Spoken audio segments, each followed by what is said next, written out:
So today I just wanted to take a quick look at Scooby-Doo, the 2002, I guess you could say, horror comedy family film. This definitely does feature a lot of characters that we're all familiar with, but I guess you could say they've been, to some degree, given a different spin.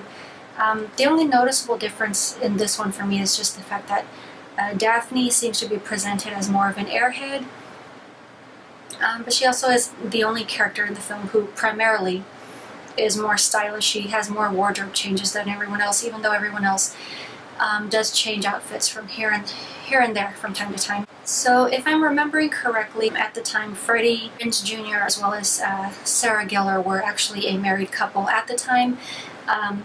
And the director or the producers, they actually were looking for an actual couple to represent Fred and Daphne, as they did want something to they did want the relationship dynamic to come off as believable. So this film opens with pretty much the gang in the middle of wrapping up a case. You've got Daphne, who is being held, I guess you could say, hostage by the ghost.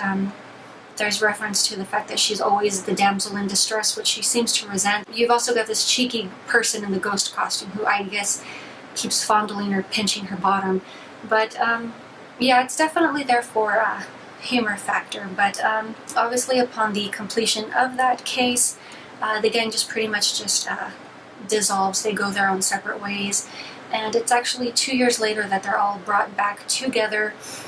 They're called to I guess you could say, a popular college theme park known as Spooky Island. So we do have, I guess you could say, the owner of the theme park, Mr. Mondavares, who has called upon the gang for help, obviously because teenagers who are leaving the island leave considerably different than how they arrived, so this concerns him, obviously, because this is his theme park.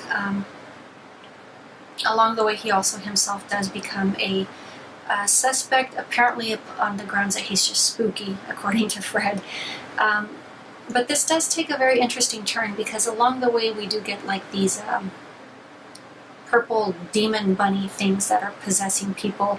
Obviously they can't travel in the daylight, so they have to take over a living vessel, which honestly, to me, for some reason, it feels like two movies wrapped up in one, because the film starts off feeling a certain way, and then you take this this demon and this possession angle. So, I mean, upon rewatching it, it just kind of left me like, huh?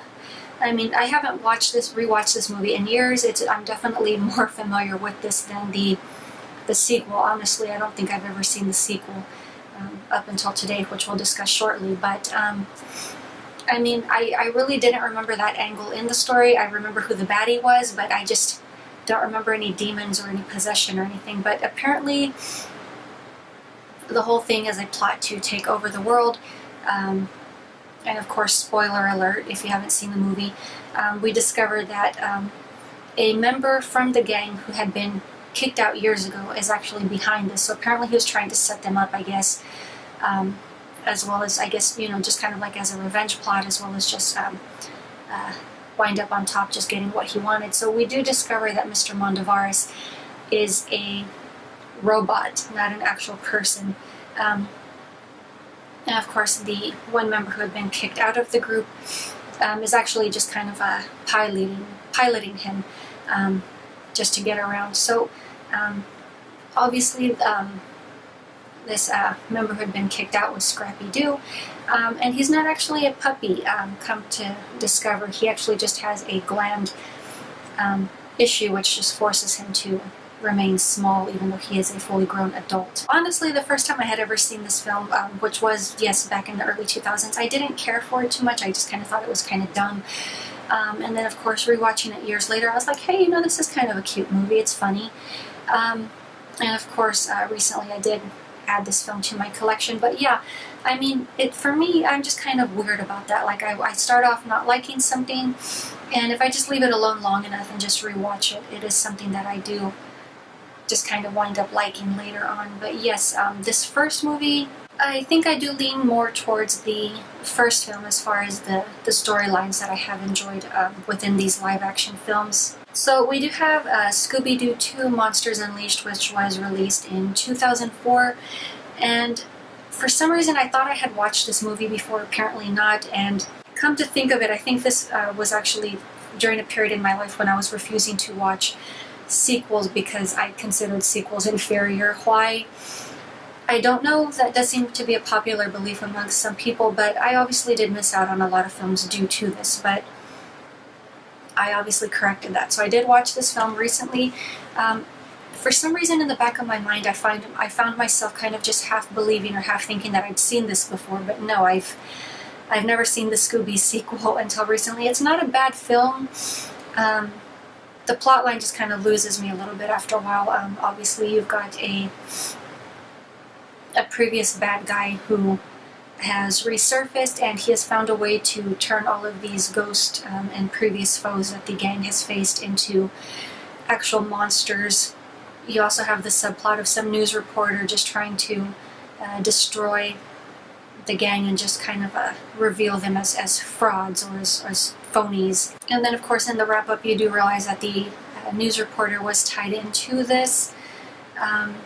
But I'll just kind of leave that open-ended for you guys. So this movie does mark the 5th film that Freddie Prinze and Matthew Lillard had worked on together.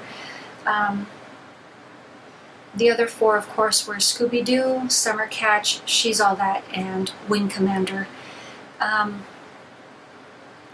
think the only one on that list I hadn't watched is Summer Catch, but yeah, I just didn't remember them doing that many films together.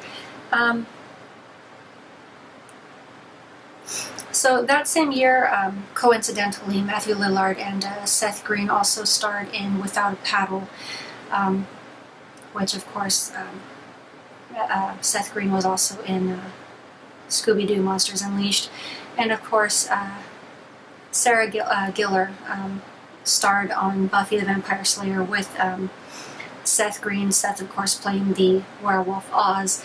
So I don't know, I guess you could say to some degree, within certain circles or popularity of actors, the world can be very small because they do keep running into one another. But in my opinion, they were all very good actors. This film in particular, especially the ending sequences where all of the monsters were coming out, they were attacking the gang. The cast actually did their own stunts, which I thought very interesting, because it's not very often that I hear of someone doing their own stunts. But I mean, especially considering the one van scene where they're all hanging out of the back of the van by the rug, you know, that's kind of impressive. I mean, considering that they all did that themselves. But as far as this film itself, yeah, I mean, it was a pretty good film. I didn't think it was too bad. I just kind of got lost in the plot, and then it just kind of did seem to drag out a little bit unnecessarily. So they did lose me a bit here and there as well. But for the most part, yeah, it was a good film. I just really don't have too many thoughts on that, on the plot in general or overall. But you know, it could have been better. It wasn't a perfect movie, but it wasn't bad. But that is all I have for you guys today, and I will talk to you later.